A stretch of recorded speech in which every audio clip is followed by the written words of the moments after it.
नमस्कार, स्वागत है आपका वीआईपी न्यूज में। मैं हूं आपके साथ आयुषी सोनवाने। रुक करेंगे खबरों की ओर। 4 दिसंबर को डीएन के मैदान में अखिल भारतीय पूर्व सैनिक सेवा परिषद कोंडागांव ने नौसेना दिवस को भव्य तरीके से मनाया। इस अवसर पर निःशुल्क सैन्य प्रशिक्षण ले रहे युवक और युवतियों ने मानव श्रृंखला बनाकर नौसेना दिवस अमर रहे के नारे लगाए। साथ ही कार्यक्रम का संचालन बस्तर संभाग प्रभारी सुब्रत साहा और जिलाध्यक्ष सूरत यादव ने मार्गदर्शन में किया गया। बस्तर संभाग प्रभारी सुब्रत साहा ने युवाओं को भारतीय नौसेना की महत्वपूर्ण भूमिका के बारे में जानकारी दी। उन्होंने बताया कि 1971 में भारतीय नौसेना ने ऑपरेशन ट्राइडेंट के तहत पाकिस्तानी नौसेना के कराची मुख्यालय पर हमला किया था, जो इतना शक्तिशाली था कि 7 दिनों तक आग जलती रही। इस हमले से पाकिस्तान की नौसेना पूरी तरह से पराजित हो गई थी। वहीं हर साल 4 दिसंबर को भारतीय नौसेना के इस पराक्रम को याद करते हुए नौसेना दिवस मनाया जाता है।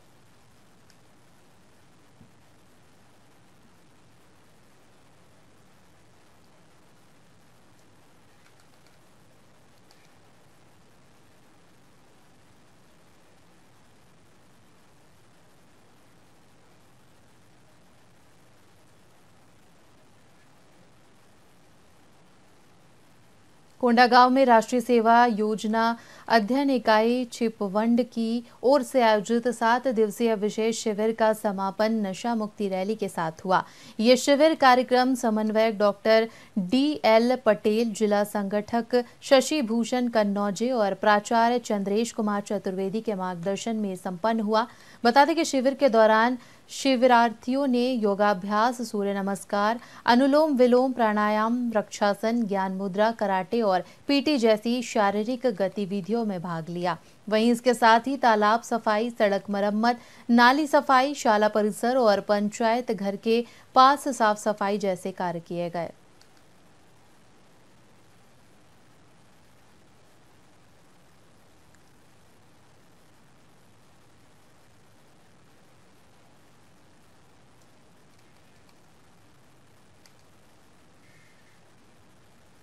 छत्तीसगढ़ के उप मुख्यमंत्री अरुण साव ने मुख्यमंत्री विष्णुदेव साय के दिल्ली दौरे को लेकर महत्वपूर्ण बयान दिया है। उन्होंने कहा कि मुख्यमंत्री विष्णुदेव साय और वे दोनों दिल्ली प्रवास पर जा रहे हैं। इस दौरान केंद्रीय गृह मंत्री से मुलाकात कर कार्यक्रम है, जिसमें प्रदेश के विभिन्न मुद्दों पर चर्चा होगी। वहीं अरुण साव ने बताया कि बस्तर ओलंपिक का आयोजन हो रहा है और समापन समारोह में उन्हें निमंत्रण देने के लिए केंद्रीय गृह मंत्री से चर्चा की जाएगी।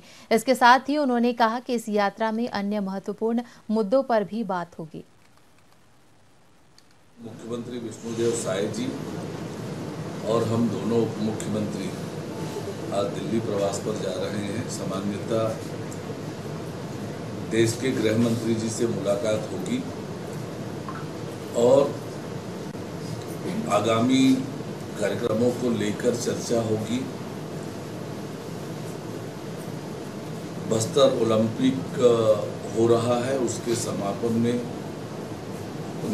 उन्हें आमंत्रित करने का भी विषय है। इन सब विषयों पर उनसे बातचीत होगी। आदरणीय छत्तीसगढ़ की राजधानी रायपुर में नगर निगम के 1000 से ज्यादा कर्मचारियों ने हड़ताल कर दी है। बता दें कि सुबह से ही राजधानी रायपुर के नगर निगम के 1000 कर्मचारियों ने हड़ताल की घोषणा कर दी और काम बंद कर दिया। सभी ड्राइवर सफाई और जल आपूर्ति से जुड़े गाड़ियों को चलाते हैं। उनकी मांग है कि सरकार उन्हें नियमित करे और उनकी मांगों को पूरा करे। मामले पर उप मुख्यमंत्री अरुण साव का बयान सामने आया, जिसमें उन्होंने कहा कि नगर निगम के कर्मचारी हैं, उनसे बातचीत करके मामले को शांत कराया जाएगा। नगर निगम के ही कर्मचारी हैं, हम लगातार उनके लिए काम करते हैं, उनसे बातचीत करके उनकी समस्याओं को सुना जाएगा। नगरीय निकाय के कर्मचारी हैं, उनके हितों के लिए हमारी सरकार लगातार काम कर रही है। नगर निगम के कर्मचारी हैं, निश्चित रूप से नगर निगम उनसे बातचीत करेगा और उनकी समस्याओं पर गंभीरता से विचार करेगा। और नगरीय निकाय के कर्मचारी हैं, उनके हितों के लिए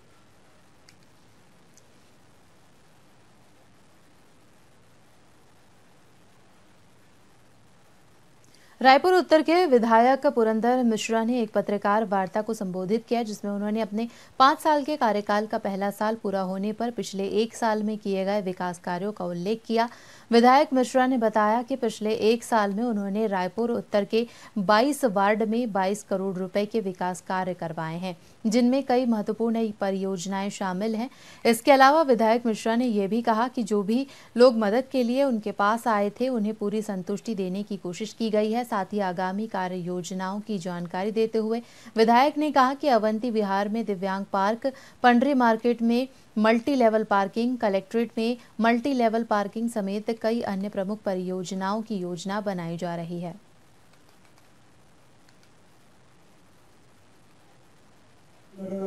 मंडी गेट कापा मार्ग पर रेलवे लाइन के लिए 38 करोड़ रुपया का स्वीकृति का प्रस्ताव है। अंडरब्रिज निर्माण कार्य पंडरी मुआ मार्ग का प्रस्तावित 13 करोड़ है, 130 करोड़ है। और शंकर नगर चौक पर लोधीपारा कचरा मार्ग और टर्निंग पॉइंट से लेकर के 72 करोड़ है की लागत से है। इन सभी कार्यों को जल्दी निर्माण हो जाएगा।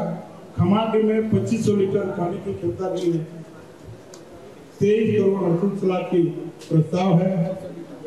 और वार्ड 2, वार्ड 3, वार्ड 4, वार्ड 9 और 10 ये 5 वार्ड मेरे हैं, जिसमें 4 में कम वार्ड है, 10 में कम वार्ड है, 2 और 3 में और 9 में भरपूर कार्य स्वीकृतियां हो। और टोटल मिला के 23 करोड़ 30 लाख का कार्य हुए हैं, जिसके भूमि पूजन भी हो गए और काम भी प्रारंभ हो गया है। बात करेंगे अगली खबर की। आपको बता दें कि उप मुख्यमंत्री अरुण साव का बयान सामने आया है, जिसमें उन्होंने कहा कि छत्तीसगढ़ के लिए कल खुशखबरी सामने आई है, जिसमें भारत सरकार की ओर से छत्तीसगढ़ में प्रधानमंत्री आवास योजना के 15,000 आवास स्वीकृत हुए हैं। इसी के साथ ही उन्होंने कहा कि हमने 15 नवंबर से सर्वे प्रारंभ शुरू करने की प्रक्रिया बनाई है, जिसमें 15,000 आवासों की जो स्वीकृति मिली है उसके लिए पात्र हितग्राहियों का चयन करेंगे। इसके लिए उन्होंने कहा कि मैं प्रधानमंत्री नरेंद्र मोदी और आवास और शहरी विकास मंत्री मनोहर लाल खट्टर का धन्यवाद देता हूं।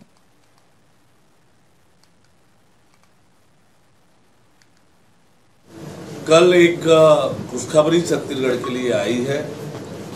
प्रधानमंत्री आवास योजना शहरी 2.0 के लिए 15,000 आवासों की सैद्धांतिक सहमति भारत सरकार से मिली है और हमने 15 नवंबर से सर्वे प्रारंभ किया है और पहले चरण में अभी 15,000 आवासों की जो सैद्धांतिक सहमति भारत सरकार से मिली है उसके लिए हितग्राहियों का पात्र हितग्राहियों का चयन करेंगे और भारत सरकार को उसकी स्वीकृति के लिए भेजेंगे। तो ये बड़ी खुशखबरी है कि नगरीय निकाय के 15,000 जरूरतमंदों को प्रधानमंत्री आवास देने की सैद्धांतिक सहमति भारत सरकार ने दी है। मुख्यमंत्री विष्णुदेव साय ने रायगढ़ जिले में लगभग 137 करोड़ रुपए के विकास कार्यों के लोकार्पण और भूमि पूजन के अवसर पर आयोजित समारोह को संबोधित किया। इस अवसर पर मुख्यमंत्री साय ने आग्रह पर सरस्वती यादव ने बटन दबाकर प्रदेश की 70 लाख महिलाओं को महतारी वंदन योजना की 10वीं किश्त के रूप में 652 करोड़ रुपए की राशि अंतरित की है। सीएम ने इस अवसर पर कहा कि हमारी 70 लाख माताओं बहनों को महतारी वंदन योजना की 1,000 रुपए की स्नेह राशि की 10वीं किश्त हमने आपके खाते में अंतरित कर दी है। हमारी माताओं बहनों का आशीर्वाद ही मुझे काम करने के लिए शक्ति प्रदान करता है। हमारी माताओं बहनों की आंखों में दिख रही स्वाभिमान की चमक हमारा सबसे बड़ा संतोष है।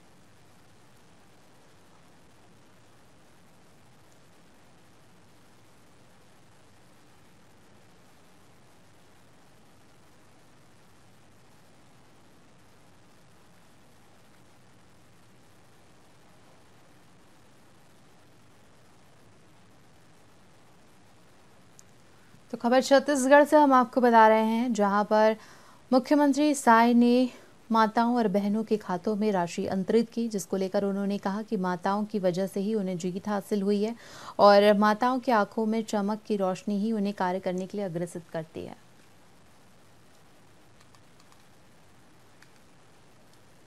उप मुख्यमंत्री अरुण साव के विशेष प्रयास से केंद्र सरकार ने प्रधानमंत्री आवास योजना शहरी 2.0 के तहत छत्तीसगढ़ को 15,000 नए आवास की स्वीकृति दी है। ये पीएम आवास शहरी क्षेत्र के लिए इस संबंध में केंद्र सरकार ने राज्य के नगरीय प्रशासन और विकास के सचिव को आवास स्वीकृति की जानकारी दी। जारी पत्र में भारत सरकार ने राज्य को मार्च 2025 तक योजना के तहत 15,000 नए आवास की स्वीकृति का उल्लेख किया है। साथ ही इन आवासों की स्वीकृति प्रदान करने के पीछे का कारण राज्य में योजना का त्वरित क्रियान्वयन करना बताया गया। भारत सरकार ने राज्य को आवासों के लिए पात्र हितग्राहियों का परीक्षण करने और उसका विधिवत प्रस्ताव भारत सरकार को प्रेषित किए जाने के निर्देश दिए हैं। बता दें कि उप मुख्यमंत्री अरुण साव शहरी गरीब परिवारों को पक्का आवास उपलब्ध कराने के लिए लंबे समय से प्रयासरत हैं। उन्होंने पिछले दिनों केंद्रीय आवासन और शहरी कार्य मंत्री मनोहर लाल खट्टर से मुलाकात कर पीएम आवास की मांग की थी। कल एक खुशखबरी छत्तीसगढ़ के लिए आई है।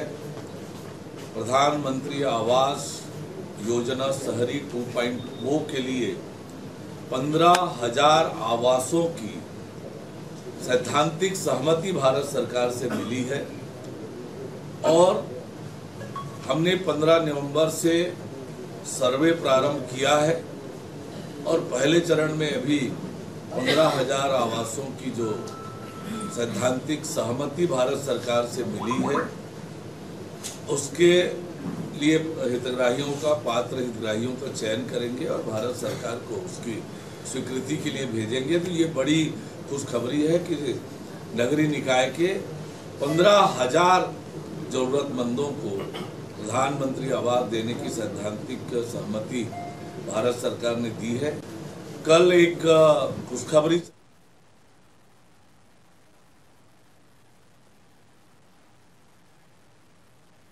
शंकराचार्य अविमुक्तेश्वरानंद महाराज रायपुर पहुंचे, जहां उन्होंने बांग्लादेश में हिंदुओं पर हो रहे अत्याचार को लेकर कहा कि यह घटना दुर्भाग्यपूर्ण है। हम हिंदुओं को इसकी चिंता करनी चाहिए। अगर वहां से लोग आ रहे हैं तो उन्हें भारत में शरण दी जाए, क्योंकि भारत ही हिंदुओं की एकमात्र भूमि है। शंकराचार्य अविमुक्तेश्वरानंद ने बताया कि प्रधानमंत्री राष्ट्रपति को पत्र लिखा था कि बांग्लादेश से आ रहे हिंदुओं को भारत में शरण दी जाए। इस दौरान हिंदू राष्ट्र बनाने को लेकर पंडित धीरेन्द्र शास्त्री की पदयात्रा पर भी शंकराचार्य अविमुक्तेश्वरानंद ने कहा कि पदयात्रा का स्वागत है, लेकिन वो कहते हैं कि जात पात की करो विदाई ये ठीक नहीं है। वर्ण और आश्रम से ही हमारी पहचान है। ऐसा हिंदू राष्ट्र जिसमें वर्ण आश्रम नहीं होगा खतरनाक है। साथ ही उन्होंने बस्तर में धीरेन्द्र शास्त्री की यात्रा को लेकर कहा कि इस यात्रा से धर्मांतरण को बढ़ावा मिलेगा। इस दौरान उन्होंने महाराष्ट्र में देवेंद्र फडणवीस के मुख्यमंत्री चुने जाने पर भी अपनी प्रतिक्रिया दी।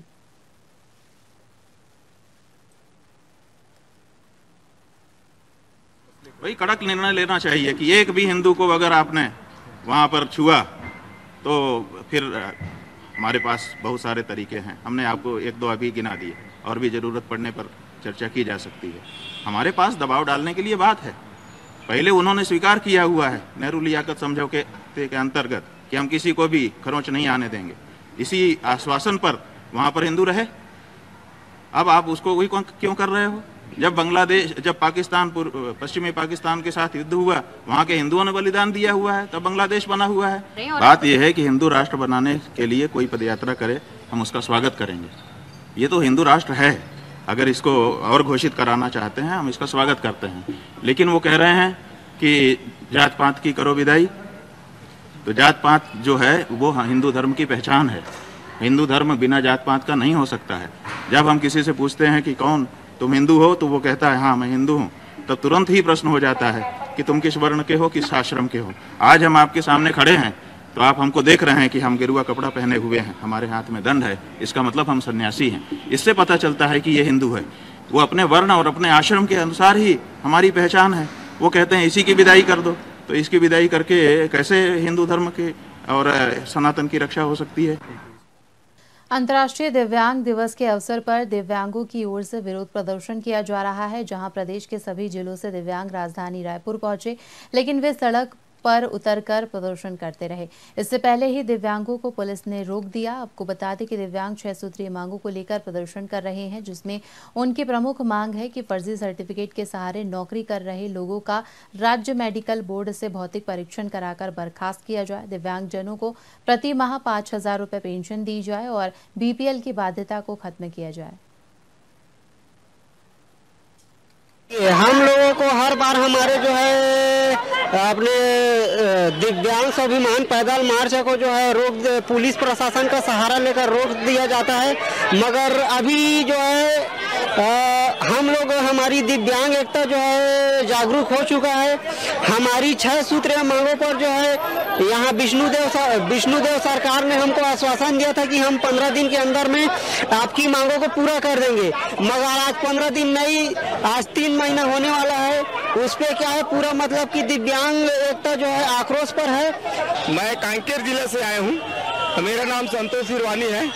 यहाँ पर दिव्यांग दिवस हर वर्ष मनाया जाता है, लेकिन अधिकारी कर्मचारी के द्वारा इतना न्याय किया जाता है कि दिव्यांग दिवस जब मनाया जाता है तो वहाँ पर फर्जी तरीके से डॉक्यूमेंट तैयार करते हैं और विकलांगों को बताया नहीं जाता है कि आज दिव्यांग दिवस मनाए जा रहे हैं। केवल अपने कॉलम पूरा करने के लिए शासन प्रशासन के द्वारा मनाए जाते हैं। विकलांग जब मांग करने के लिए रायपुर पर पहुंचे हुए तो विकलांगों को पुलिस प्रशासन के द्वारा बंदी करके रखा गया है। ये कहाँ का नियम है? हम लोगों को हर बार। और खबरों में फिलहाल इतना ही। बने रहिए VIP न्यूज के साथ। मुझे दीजिए इजाजत। नमस्कार।